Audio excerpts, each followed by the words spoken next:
Hello and welcome back to Perspectives, bringing you our daily dose of news and views we hope are relevant to you. In today's show, the FBI are on the case as they meet with their counterparts in India to discuss the extradition of Anmol Bishnoi. Meanwhile, Vikash Yadav, CC1, remains on their most wanted list for the attempted assassination of Gurpantwan Singh Panoon. But what if he's detained in India? Will India agree to his deportation? Well, we'll discuss the options. With more evidence of Hindu violence during the recent Brampton riots, and after 1,000 days of Russia's war with Ukraine, what does it mean for India and indeed Khalistan? All this and more in today's show. Well, joining me as always for Perspectives is our very own correspondent in Canada, James Cousineau. Good morning, James. Good morning, Angus, and good morning to our amazing audience out there. Indeed, and James and I together will be bringing you our perspectives on the daily news affecting the Sikh community across the world. And of course, as usual, we'll be taking a look at loads of your great comments at the end of the show, which have been filling up below our video. So thank you, as always, for those. Right, James, let's get things underway. What are you going to start us off with this morning? The FBI has been meeting with their counterparts in India, and this seems to be moving fairly quickly in the meetings to try and extradite Anmol Bishnoi. And this is funny because they seem to drag their heels on a lot of things, but this seems to be in fast forward. Now, it's reported that the FBI that is already stationed in India at the embassy have met with their counterparts with the Central Bureau of Investigation, which is their Interpol wing. And they want to get an extradition done as soon as possible. However, the FBI has asked them to bring the evidence to the table for them to evaluate and decide on the evidence itself whether or not they are going to look at extradition. Now, of course, this also brings into question what the options are for the FBI and the India counterparts to work together on this. There may be actually a case for Anmol to be staying in the U.S. and feeding information to the United States government and the security services. This could be everything from the attempted assassination of a U.S. citizen. It could have something to do with with the extortion attempts, with other violence, and potentially other murders throughout North America and the U.K. Now, if they were to make a deal and allow him to stay in the U.S., that's going to put a lot of pressure on the U.S.-India relations, which I don't know if they're willing to do at this point, to sacrifice all of the work that they've put forward in trying to groom and get a new trade deal moving forward and to strengthen their ties. But again, it is going to be very interesting to see if the FBI cuts him a deal or doesn't. My personal thought on it is that with a changing of the guard, so to speak, at the U.S. White House coming up in just a few weeks, I don't know that there's going to be a lot of deals to be had. But again, it just really depends on whether or not the U.S. government feels that there's a lot of credible information and intelligence that they can get out of Anmol, or if they decide that the relations with India at this point are balanced and they want to just keep moving forward. Unlike Canada, who does not have a reciprocal agreement going on to investigate the foreign interference and the transnational repression, the U.S. seems to have been working well together with India. So again, it's really up in the air whether or not they are going to go ahead and move forward with the extradition. But the embassy the U.S. Embassy in India did confirm that they did meet for 45 minutes. So I don't know how much, they really would have shared within that 45 minutes, but they say that they are remaining very closely in touch, Angus, on this issue. This is setting up quite an interesting situation for both the US and India, because of course there's a lot of variables in play in this game between the two countries. Of course, India, at least on the face of it, do want to get their hands on this young Bishnoi character, but there is also an interesting dynamic in play there, of course, between the elder brother Lawrence and the Indian government. Lawrence Bishnoi, of course, running it appears a global network of of criminal gangs, which have obviously proved very useful for the Indian government. So clearly there is a close connection between Lawrence Bishnoi and the Indian government, and of course, so therefore by extension, Amnol Bishnoi holds some pretty interesting connections likewise with the Indian government. Yeah. The question is, how much does the Indian government want to get their hands on Amnol Bishnoi, and for what reasons? Now, on the face of it, it's because they see him as a criminal. They want him to face justice within India. In reality, as we touched upon yesterday, I suspect that Amnol Bishnoi knows an awful lot of secrets, has an awful lot of intelligence that could be very damaging for the Indian government, and I suspect that the US government know this and they want to get their hands on Amnol and actually extract that information from him, because it of course could prove to be very powerful in the other dynamics in play. Now, of course, the other dynamics in play, which I'll talk about shortly, is Vikram Yadav. This is a guy wanted for the assassination plot of Gurpratwant Singh Pannoon. And if he ends up being arrested in India, likewise, the US will want to extradite Vikram Yadav from India. So again, in the US, India wants to deport Bishnoi, and likewise, it's potentially the situation that the US will want to deport Yadav from India. Yeah. So there's, again, all these pieces are falling into place that could set up quite an interesting deal here. And as you rightly point out, James, of course, we have this changing of the guard going on in the US, where Biden is handing over to Trump, and they both take very, very different, very polarized stances on many issues. In fact, probably just about every single issue, and that will include India, I have no doubt. Trump, I think, as I said before, will probably take a very pragmatic approach to India in terms of what's in it for the US and what can he extract from India. And I think holding people like Bishnoi and, of course, the whole Gurpratwant Singh Pannoon situation, he's got India in quite a difficult position of the whole transnational repression that India have been up to. India actually are on the back foot with the US, and Trump will absolutely use that. He's a businessman. He knows how to leverage all the advantages, all the variables that work in his favour. And he will certainly use this to pressure India into whatever alignment that he needs. The question is, what exactly does that alignment mean? What form does it take? We don't know yet. We will see. But I suspect, James, that I think, of course, one other element to this that we haven't even talked about here is the transnational repression operation, let's call it, goes all the way up to the very top. It's roped in Ajit Doval, the former head of RAW. It's roped in Amit Shah, the Indian Home Minister. And of course, it's actually potentially by implication, it's brought in Narendra Modi, the very Prime Minister of India himself. So the question is then, if and when Trump takes over this bit of a mess here, is he going to say, look, I want Amit Shah. If you want Bishnoi, I want Amit Shah to face justice. Or how far up the ladder can the US government go in this tit for tat, this deal that I suspect they will reach? Now, there's no way I think that India will give up somebody like Amit Shah, and certainly not Ajit Doval. I think that they'd literally go to war to resist that. So the question is, just how far up the chain will Trump push this? And India is in a disadvantaged position. It knows it is going to have to give a lot of ground for this, particularly if they want to get their hands on Bishnoi.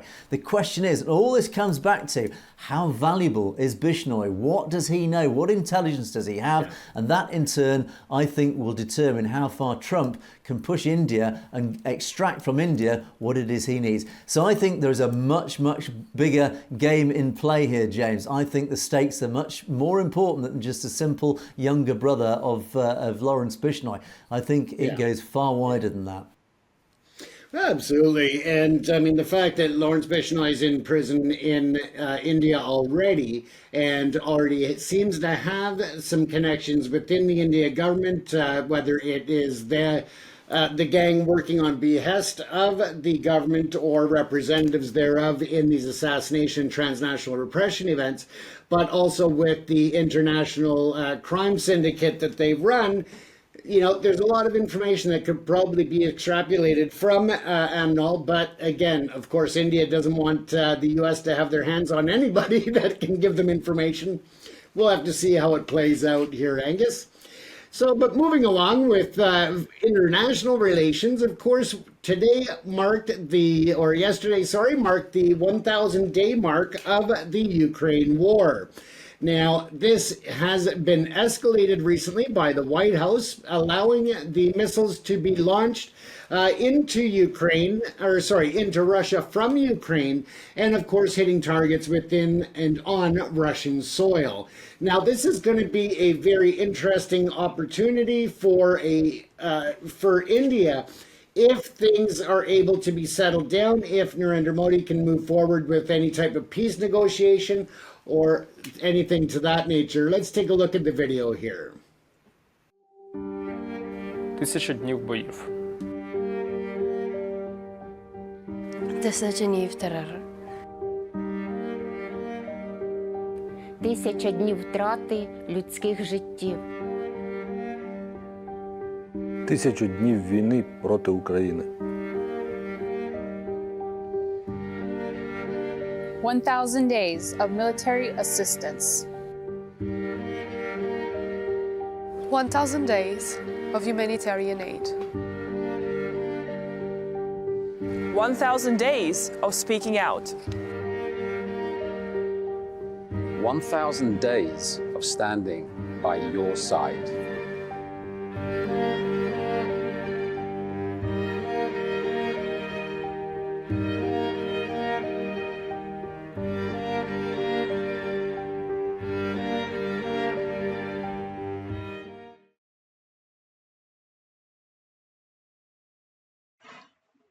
This is James Cousineau with Perspectives on Savage TV. We are now hitting the 1,000-day mark of the invasion of Ukraine by Russian forces. At this time, the world is watching in anticipation to see the outcome and the fallout with the announcement by President Joe Biden last week that they will lift the restrictions, which now allow Ukraine to strike certain areas within Russian borders. This is going to be a very important step up in the escalation in Ukraine. Previously, Vladimir Putin has made it clear that there will be retribution and equal action should the lifting of those restrictions be made by any NATO country. At this time, of course, we know that India has been playing both sides of the field, meeting with Vladimir Zelensky as well as Mr. Putin.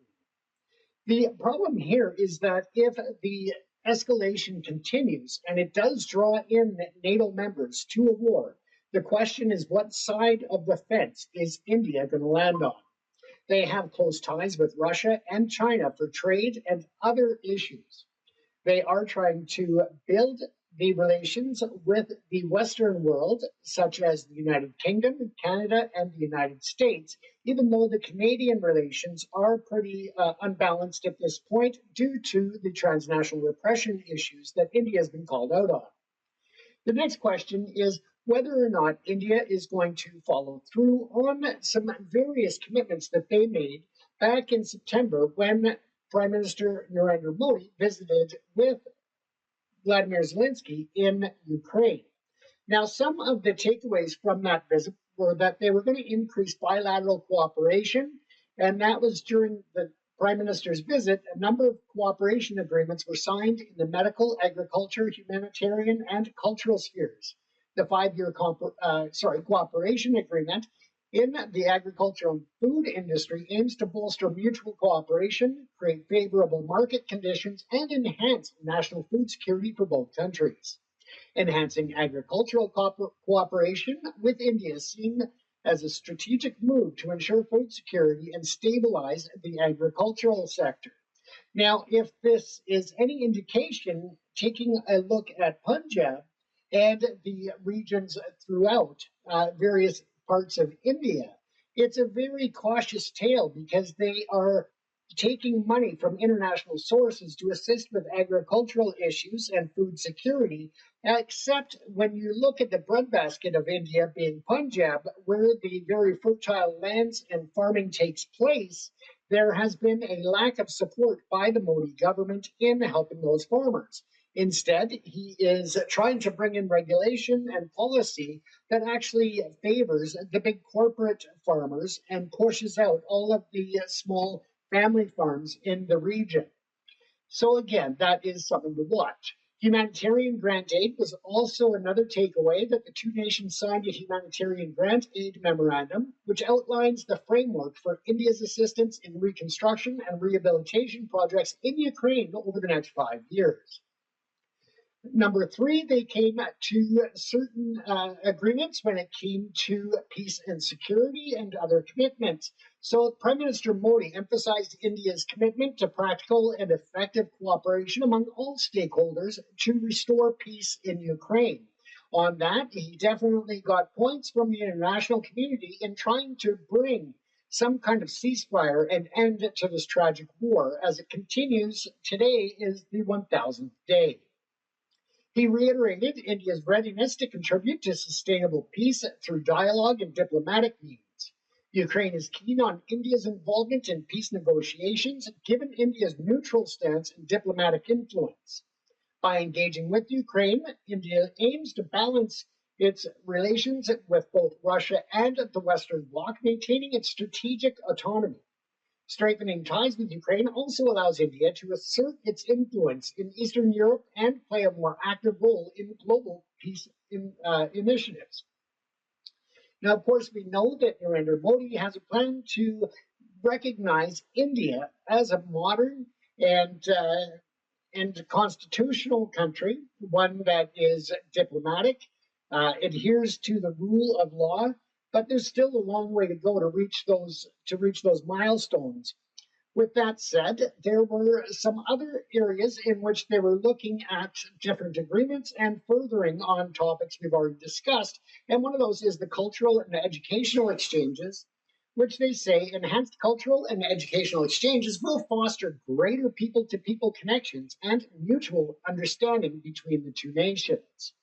When it comes to humanitarian and reconstruction aid, once again, India is committed to providing humanitarian aid and supporting reconstruction projects that will likely strengthen bilateral ties and enhance India's image as a responsible global player. And once again, that is a part of his image now, is that he wants to be seen as taking India to the next level, to sit at the big boys table in international communities. Now, the agricultural and food security, they are looking at the 5-year cooperation agreement in agriculture, which is expected to yield significant benefits, including technology transfer, joint research, and increased trade in agricultural products. In particular, the agreements open new avenues for Indian businesses in the Ukraine market, particularly in agriculture, healthcare, and infrastructure. Now, once again, it's going to be a matter of balancing and seeing what cost that aid and assistance is going to come. We know that Modi tends to have some type of strings attached when it comes to assisting different countries. And when they look at cooperative agreements in technology, especially, that India wants to maintain all care, control, and rights when it comes to any type of trademarks, any type of patents, and so forth. So again, it's going to be interesting to watch how this works. But again, anything that brings Russia and Ukraine closer to ending this war, it should be welcomed by the international community. But I also question, what is the price going to be to the Ukraine people when it comes to Narendra Modi? But further to that, with his close ties to Russia and China, what side of the fence is Narendra Modi going to land on? Should the escalation happen, in which it brings in NATO forces into this fight, into this war, into this illegal action and occupation of Ukraine? So once again, you look at the areas in India where there is instability, where there is violence, where there is civil unrest. And it really plays to the point that should India be involving itself in either side of a war that takes place stemming from this escalation in Ukraine, it's a matter of what will India look like afterwards. Will the entire country stand behind him and move forward on one side of the fence or the other? Or is it going to fragment the country further and push certain states to really look seriously, as Punjab is, at separation, at becoming a sovereign and independent state, such as the movement for Khalistan? So once again, we've hit the 1,000th day in the Ukraine war, and we can only hope and pray for peace in the region. Our thoughts go out to the many families that have lost their sons, their daughters, and others in this action. And we can only hope that when President Trump takes office, that he doesn't just freeze out Ukraine, as may be indicated in his plan to end the war, to give the land that is currently occupied illegally by Russia to Russia, and really take the soft road when it comes to dealing with Vladimir Putin. Once again, you're watching Perspectives here on Savage TV. I'm James Cousineau in the Vancouver, British Columbia, Canada location. There we go. So again, it's going to be very interesting to see how this plays out because of all the ties, as we say in the video, between China, India, and Russia.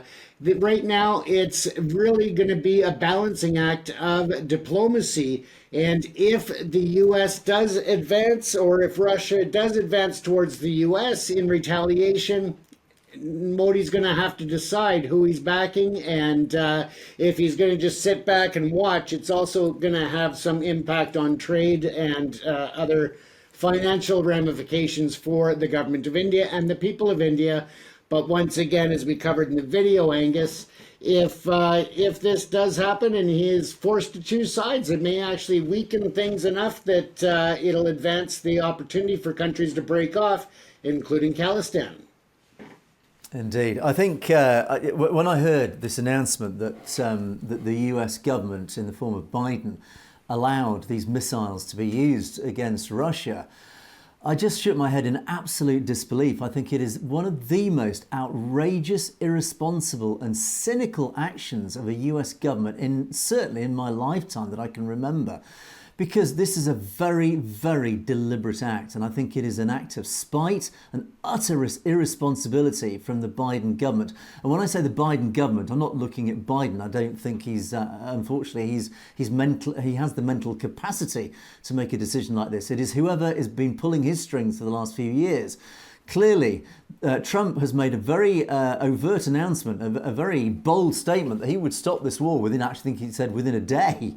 And actually, I believe the fact that Trump has the ability to stop this war in its tracks. I think this war has been deliberately perpetuated by those who are behind the Democrats in the US. They are part of this military-industrial complex that are making literally billions of dollars every year out of this war. This war has proved to be basically one of the world's largest financial laundromats. It's been laundering dirty money, billions of dollars, ever since this war started, and it has been perpetuated, in my belief, for essentially this very reason.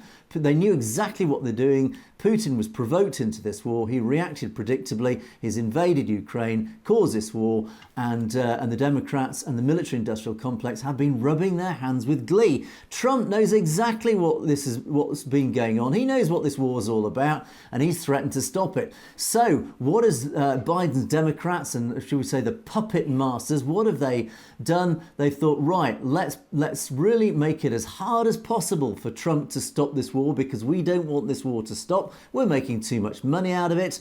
Let's make it almost impossible to stop. How do we do that? Let's escalate it. And they've allowed these missiles to be used, which now means that Putin predictably has reacted violently and said, right, if you want to escalate this, I will escalate this. I'm a nuclear power. I will start using nuclear weapons if that's the game you want to play. That's the irresponsible game that these idiots are playing. Just to increase their profits, they're now provoking a potential World War III, which could go nuclear. This is literally Armageddon we're talking about. Now, I do hope that even the hotheads behind this plot certainly can pull back from this and avoid literal Armageddon. And I hope and suspect that will be the case, because ultimately it will be suicidal. But this is the ridiculously irresponsible actions that they have taken. I am so angry about what they've done when I heard this. And when I heard even our own Prime Minister Starmer supporting this, again, I shake my head in absolute disgust, disbelief. These people do not represent us. They do not represent the normal people on the ground who do not want this war. But anyway, that's a side issue. Let's now take a look at India and the relevance to India and Khalistan. India. Modi's India is deeply aligned with Russia.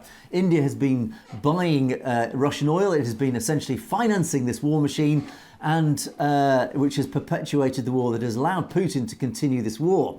Now, of course, we do know very long, deep historic ties between India and Russia.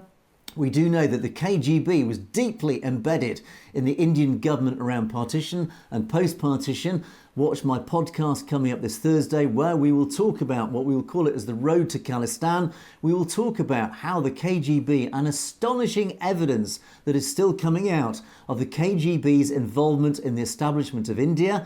It was involved in the establishment of the constitution and the government that therefore followed. And Indira Gandhi's Congress government, again, deeply embedded and indeed financed by the KGB. So that is what we're up against. That is what the Indian people probably don't even realise, is that their alignment with BRICS and Russia is deeply embedded in its historical relationship to the KGB, who moved into that vacuum. When the British moved out, it left a vacuum. It allowed the Brahmins to take control, but they needed money, resources and backing, and that of course came from the KGB and Russia. So that is why Russia essentially pulled the strings of India in the early days, and even now is pulling strings clearly. And this is why Narendra Modi is aligning India with Russia and other totalitarian states, and potentially even China. So, James, I fear deeply where this is leading. I think the people of India need to wake up very quickly, because God forbid, if this does escalate and the battle lines are drawn, which side is India going to fall on? I have no doubt at this stage it will be with Russia. India will align with Russia and therefore, by extension, with China. That sets up a very, very dangerous situation for the West, but it also means that the people of India may find themselves on the one side of a battle they actually might not agree with. But that's where you're being led, India. Sure. That is what's happening when you voted BJP. That is what happened when you let the RSS take control.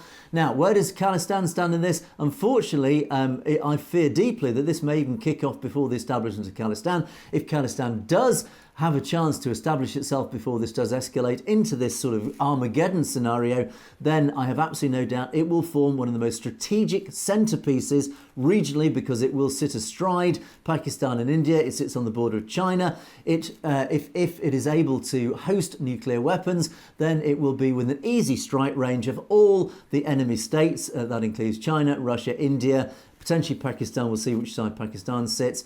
That is where we're leading. But these are, even to have these discussions, James, I find it deeply worrying. This has all been created, provoked by these absolute fools behind the Biden government, James. I am absolutely spitting blood about it. Yeah, it's a scary thought, Angus, for the future of all nations, not just one or the other, but the world as a whole. It's a scary situation to be in. Indeed. It's all about money. These games, these political power games, are all about money, nothing else. It disgusts me beyond belief. But anyway, let us hope we are pulled back from the brink. Let us hope Donald Trump takes power and he does manage to pull us back from this unbelievable situation. Anyway, James, let us move on now. Let's move back to your first story, the FBI. And I'm going to take it in a slightly different direction here. And this is, of course, what I touched on earlier, was the Vikash Yadav situation, of course, CC1. He is the gentleman implicated in this assassination plot of Gurpratwant Singh Pannoon, the leader of Sikhs for Justice. And the FBI has actually launched a new poster that supports their most wanted list. And of course, their most wanted list includes this gentleman. And in this poster, it states that Vikash Yadav is wanted for allegedly directing a plot to assassinate a United States lawyer and political activist of Indian origin on US soil. Of course, Gurpratwant Singh Pannoon. Yadav is an Indian national based in India and used Amanat as an alias when communicating with his co-conspirator, another Indian national, to facilitate the murder plot. And of course, he now remains in US custody.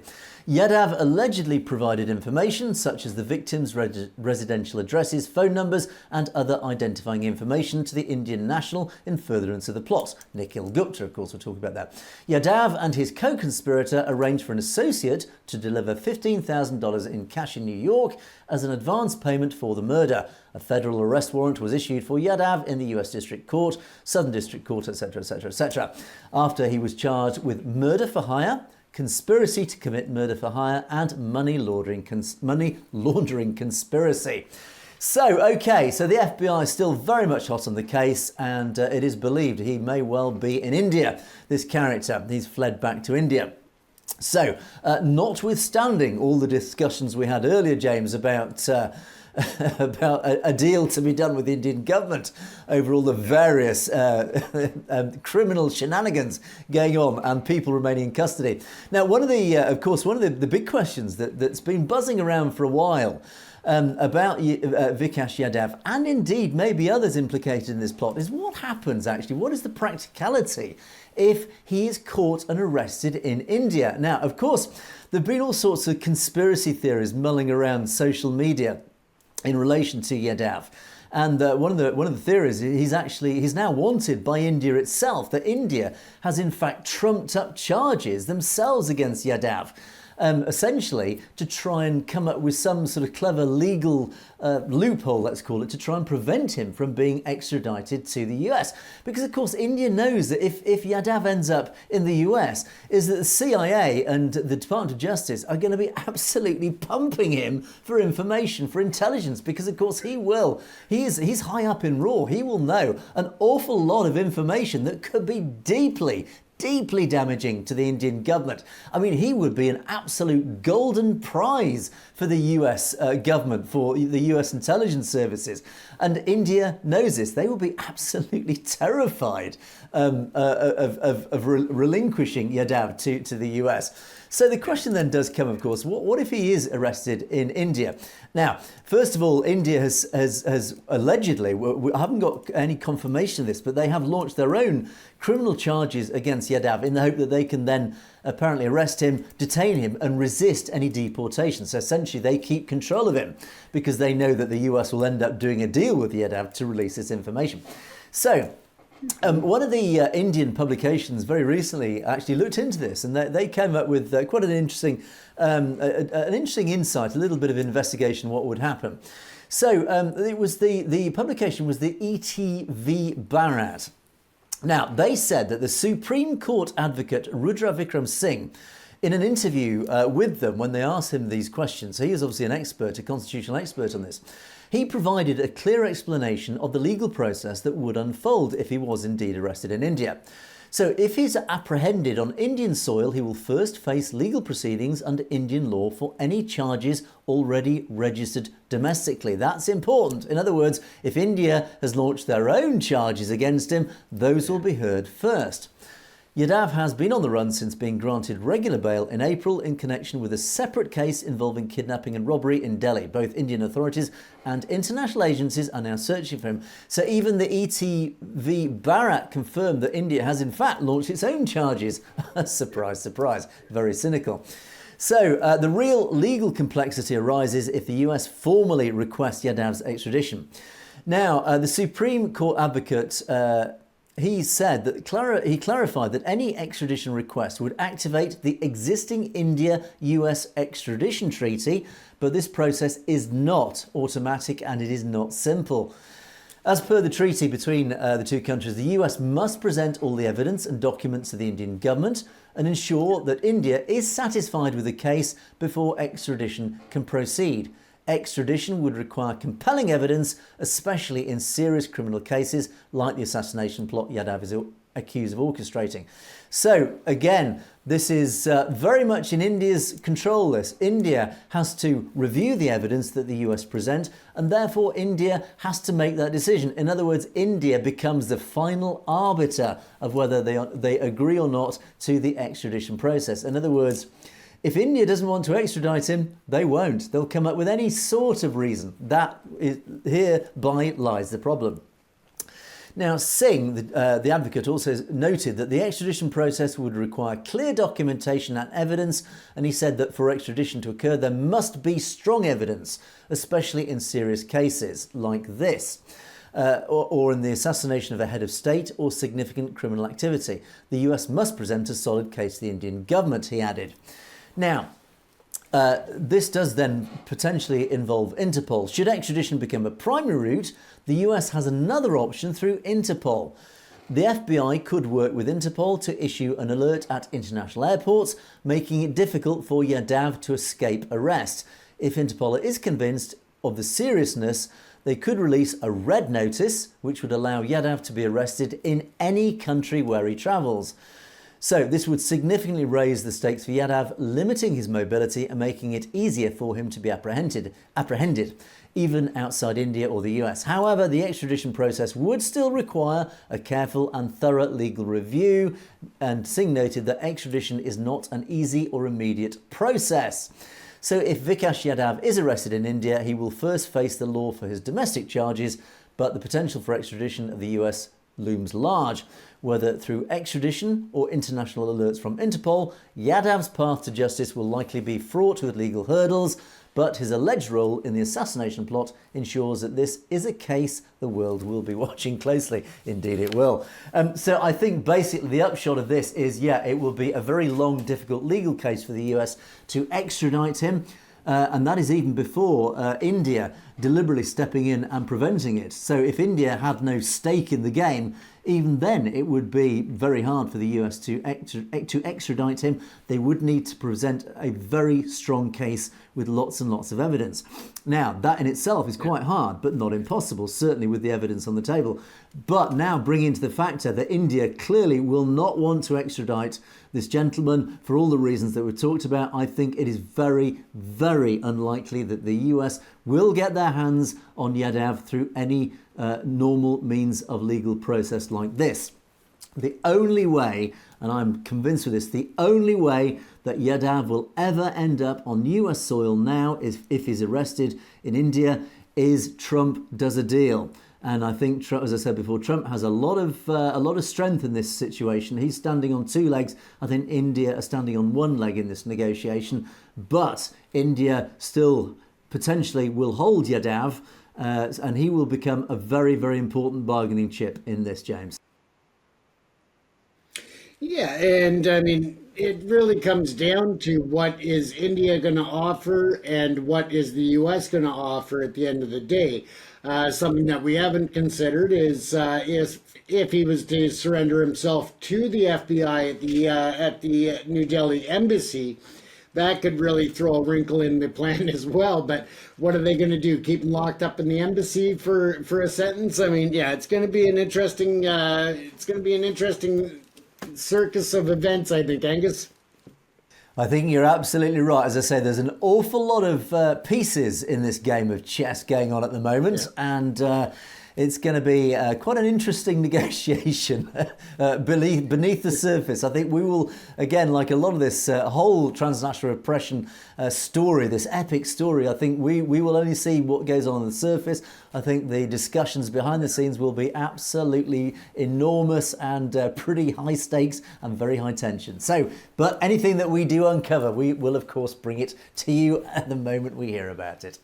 Okay, let's move on, James. Let's go to my second story, and again, this is just a quick one on the recent violence, the Hindu violence in Brampton, in Canada. And lots of information has filtered out over the last few days, and in fact over the last really week or two about this. There's more and more videos across social media, and more information does come out. Well, as it turns out, and again, the Indian Hindutva mob online have been working overtime, as indeed has the mainstream media, been working overtime to condemn the Khalistan movement, to condemn the Canadian police even, and even all the way up to Trudeau. There's this tsunami of anti-Canadian, anti-Khalistan propaganda because they realised that their mobs really did run a little bit out of control, and the evidence is mounting of the violence that was stoked up by Hindutva. Now, here's another one, and another little snippet of another little proof, basically, because everybody says, well, where's the proof? Well, here's another little bit of proof of what the Hindu mobs were up to. Now, Peel Police did actually say recently that an altercation between themselves and pro-India Hindu nationalist protesters occurred recently, and the Hindutva online mob released a video showing Peel Police wading into the Hindu protesters, the Hindu mob, to essentially arrest one of these members, and they said it was heavy-handed. It was typical, pro-Khalistan Peel police. They only side with one side. Look how vicious they are with our quiet, peaceful protesters. Well, as it turns out, that video actually had a lot more to it. Surprise, surprise, because leading up to that video, well, let me just talk about it firstly. This was actually happened when the Peel police tried to attempt to disarm a violent individual, as they say. Now, the Peel police shared one of their body camera videos from November the 1st. They said, following an investigation, it was determined that the officer depicted in the video was attempting to disarm an individual who refused to surrender their weapon and became confrontational and accordingly acted within the lawful execution of his duties to obviously detain this character. PRP, the Peel Police, shares in a statement. Pro-India disinformation at the time suggested that the altercation between officers and Hindu nationalist protesters was arbitrary and unprovoked. No, it wasn't. They shared the video that began mid-incident, removing any context and pretending to be victims. As we keep saying, James, a typical tactic of Hindutva, of these extremist right-wing India people. This is what they do. They take half a video and put it completely out of context, and it's all about misinformation. Let me show you the video released by Peel Police. It's very telling. Hey, you.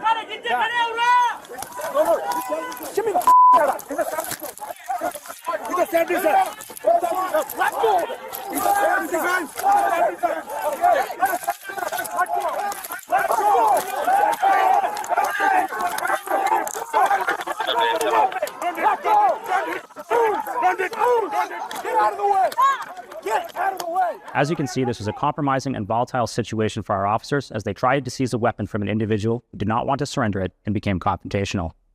Following an investigation, the officer was found to be acting within the lawful execution of his duties.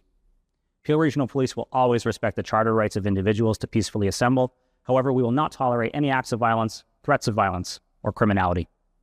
A strategic investigative team has been created to investigate the events that occurred on November 3rd and November 4th, and investigators are working diligently to identify other suspects or persons of interest. Anyone with information is encouraged to contact them or can do so anonymously by contacting Crime Stoppers. So there you go. It turns out that this gentleman went to this peaceful protest with a hockey stick. Clearly he was going to a hockey game, was he, after the protest, I wonder? In reality, here you go. This guy turns up with a hockey stick, clearly to go out and batter Khalistan protesters. That's what it's all about. The Peel Police knew exactly why he was there. He was acting violently. They stepped in to remove that offensive weapon, that stick, that very large stick. And of course he resisted it and thus led to that. And of course, once again, it proves this misinformation that is being spread by Hindutva across social media. And even I found the most incredible comments trying to defend this guy, one of which was included, where did he get the hockey stick? And I think the implication was that of course hockey is very close to the hearts of the Punjabi population and the Sikh population. Sikhs take hockey very seriously. The implication there was he obviously got it from the Sikhs. It was the Sikhs providing these offensive weapons. I mean, that is how desperate this defence of the extreme right wing becomes. Basically, James, this guy went out there wanting to cause harm, wanting to attack Sikhs and Khalistanis, armed with his hockey stick. The Peel Police did absolutely everything right by the law. They tried to detain him, remove this offensive weapon. This is what we're up against. Right-wing extremists, Hindu violent mobs, James. There's no ambiguity there. Absolutely, Angus. And let's face it, I mean, he's in Canada. He could have gotten a hockey stick pretty much anywhere. But we all know that nothing ends well when there's a hockey fight involved. Absolutely. And having watched one or two hockey games, they tend to be more of a boxing match than an actual hockey game. Hockey seems to take a fairly small part of the overall spectacle. But anyway, on that violent note, let us move on to our comments section. Right, loads of great comments. Thank you again to all our commenters on our videos. Some wonderful comments have been pouring in. Now, Tajinder Singh makes the following comment. Thanks to both of us for highlighting the dangerous propaganda being spread by Hindutva. It's an ideology very adept. What a timely comment. Very adept in manipulating events and bombarding social media with their false Indian narrative. Well, I think that last video absolutely proves it once and for all, doesn't it, James? I think that is it right there, right in line with the comment. Yeah, and Achar Singh Gill, again, referring back to that earlier fake video that has really been provoked an awful lot of comments, actually. Achar Singh Gill says, for mainstream Indian media, this doctor video is worthy of headline news. But unfortunately, the large majority of gullible Indian population, they accept media propaganda as gospel truth. And again, I think this is absolutely right. I mean, it was pretty obvious to the likes of you and me, James, that it was a doctor video, but a lot of people can't see this. And the mainstream Indian media, they're quite happy to regurgitate rubbish like this because they know full well that the majority of the Hindu population will just take it at face value and they believe everything they see. Yeah. And there's even people here in Canada, and that's one of the dangers, Angus. There's people in Canada that believe what they see. They don't understand how it could be doctored. And that, of course, promotes exactly what the Hindutva wanted, and that is that divisive anger and frustration, among other emotions.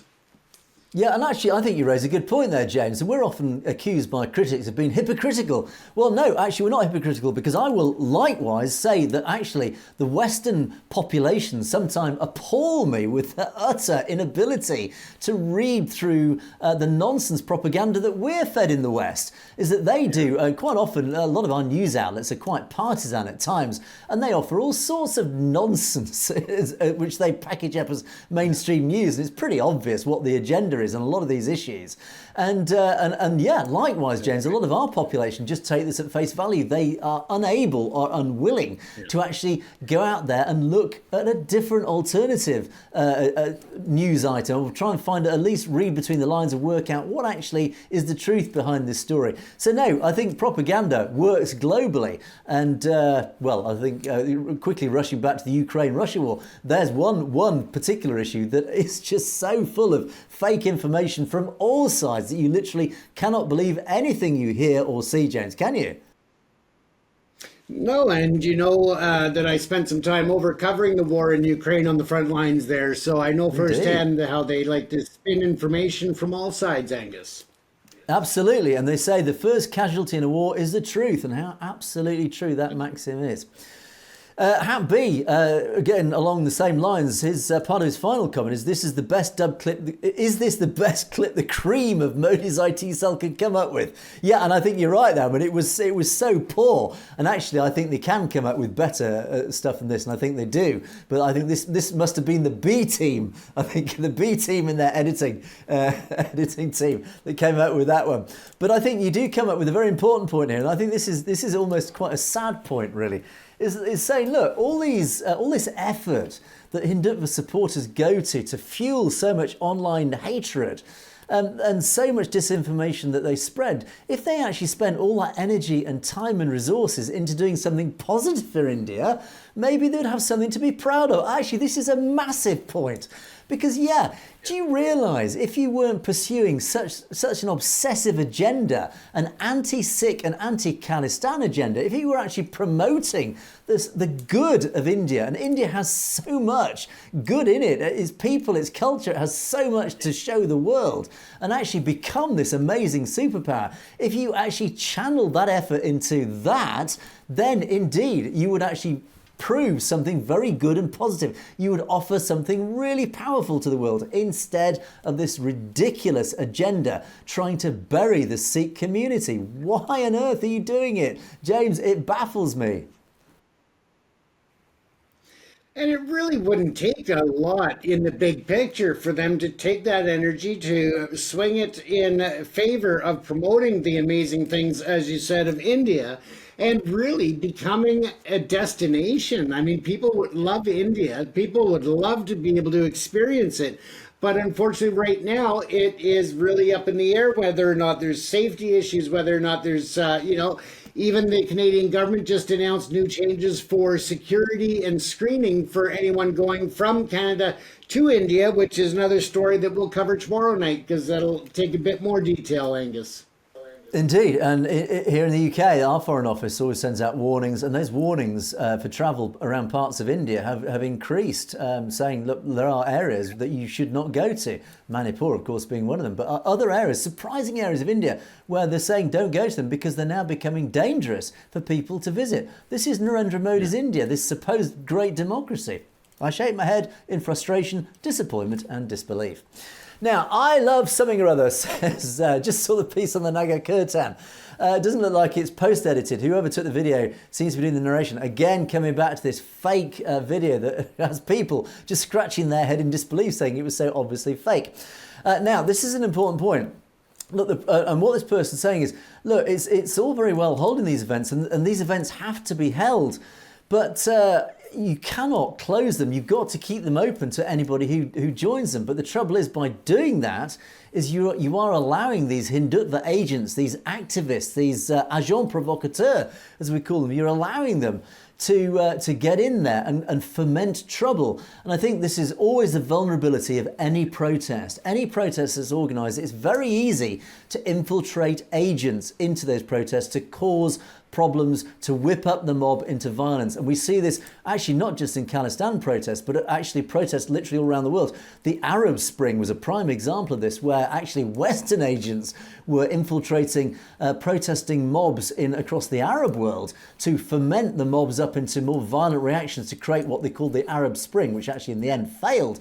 And I think the Khalistan movement has discovered the same issue, where Hindutva agents are successfully infiltrating a lot of these protests and creating problems, James. It's a danger that is very, very hard to exercise, to resist. And they know it works. This is why they do it. Absolutely. And I mean, even just that doctored video that we looked at, what was the intent there? Again, it's to get an anger, a hatred, an emotion, and to build a bigger divide in communities. And then when you have that, the next event, all they have to do is plant a few people in there to start stirring the pot some more to get some more violence to break out. So it creates instability. And it only takes one or two to really kick in that pack mentality, Angus. And of course, that's where the cameras focus on, and that's the danger, and they know this. So they only need to create just a little bubble of trouble, and that's where the cameras go, and then that is the material that Hindutva use to spread around social media. So it's a deep danger that you have to be aware of. S. Baines, this is interesting. Funny how this is always in the Conservatives' favour, that it's riddled with pro-RSS members and money. I think really the reason there, James, and I think obviously we're primarily looking at... actually, no, I was going to say primarily Canada, but in fact, actually, this does happen here in the UK. There have been accusations that in the British Conservative Party there are links to the RSS. Priti Patel, for example, and of course Rishi Sunak, and practising Hindi. And let's go across the Atlantic to Canada, James. I think likewise the Conservative Party in Canada. It's funny how it's the right wing. Yeah, actually, is it funny? No, it's not. It's actually probably predictable. It's the right wing that are aligning with the right wing in India, James. Yeah, that's right. So yeah, I think the answer is that. Talk about the RSS involvement in influencing the results of the last two Conservative Party leadership races as well. So I mean, it really solidifies that theory. So. Yeah, it does, and it also leads on to my perennial question: why is the British establishment so aligned with the Indian establishment? Maybe it's because it's this right wing alignment. Of course, India run by the RSS, this right wing extremist group, essentially representing the Brahmins, who likewise are pretty right wing extremists. Of course, the British establishment has been argued to be right wing extremist to some degree. Maybe that's where it's from. Who knows? We continue to speculate. Jaspal Chatterfal, all the war that the West started in the last decades created so many refugees. Now, this is a very strong point. I agree with this. The Western government supports bad governments around the world creating illegal immigration. Now, that's the first part. I would agree with this. I think the European-wide and indeed maybe North American-wide refugee problem, in my opinion, and shared clearly by this commenter, is that we've created a lot of this is by our ridiculous war mongering in the Middle East and those sorts of areas, Afghanistan, wherever it happens to be. These have created the very problem that has sourced these refugees. Of course, they are fleeing war zones. They are fleeing their destroyed countries. I mean, Afghanistan was reduced to rubble. And of course, they're fleeing this mess that we actually created from the West. So again, back to this Western hypocrisy, I agree, I totally agree, is that we are hypocritical in this. We have created the very problems that these refugees are fleeing. And yeah, I totally hold our hands up to that. And that is why we hold our governments to account, James. And we must hold our governments to account for this very reason. And it's a big issue here in Canada and the US. I mean, you know, we see it all. When the wars break out, we've seen just the floodgates open with Ukrainians coming in. We have, you know, in any war, we see the results of the immigration, and then we shut the doors. Well, what are we doing? We are now putting barriers to those who still need to escape. So that's going to, of course, just really flood in through the illegal side of it. Indeed, we spend billions bombing their countries and then we won't let them into ours. I mean, you can discuss the rights and wrongs of it all for hours, but unfortunately we don't have the time. Now, there's an interesting addendum to Jaspar Chatterfell's comment. India is also slowly reducing Sikh numbers from the army. I didn't know this. I wasn't aware of this. How interesting. One wonders, is this a deliberate policy? Well, in the context of what we know, one would assume, yes, it probably is. All that implies to me, James, is we need Khalistan, and we need a Khalistan army made up of these brave Sikh warriors, do we not? Absolutely. And, you know, we'll be happy to go and entertain the troops, the Khalistan troops, that is. Indeed, we would be, but don't ask us to sing any songs. So... the Jim Germany says, hello from Germany. I didn't know we had any audience members in Germany. I do now, James. Welcome from James and I to the Jim in Germany. Thank you for joining us on our channel. And the final comment of the day comes from Villagers462, who says, any world leader claiming themselves to be a people's advocate could never be against Khalistan, because, as we know, Khalistan will be a state where nobody shall go hungry, or be able to sleep, or a home to sleep and have shelter. Even animals and birds shall enjoy their rights, let alone humans. I think that's a very ideological, but a very aspirational description of Khalistan, is it not, James? I saw that comment and I just loved it. I put a smile on my face because it's just so reflective of the Khalistan people and all Sikh people. I mean, it's just, they want to love and care for everybody. And indeed, and we look forward to the very day when James and I can enjoy sitting there in the Khalistan sunshine. But on that positive note, we must bring things to an end once again for today's show. And please don't forget to keep those comments coming in. Loads of great comments from yesterday's video, which we'll cover tomorrow, and loads of interesting critical comments, which I'm really looking forward to getting my teeth into, which will be a lot of fun. So do keep an eye out for tomorrow's show. But do keep those comments coming in. Thanks so much, as always, for your support. Don't forget, you can message us directly at message@satloadtv.com if there's anything you'd like to bring to our attention that you don't want to put in the public domain. But in the meantime, thank you once again for watching Perspectives. You have been watching the show, and we approach at the end of another week. So it is a goodbye from me, and it's a goodbye from James. Take care, everyone. Stay safe. Thanks for watching. We will see you next time.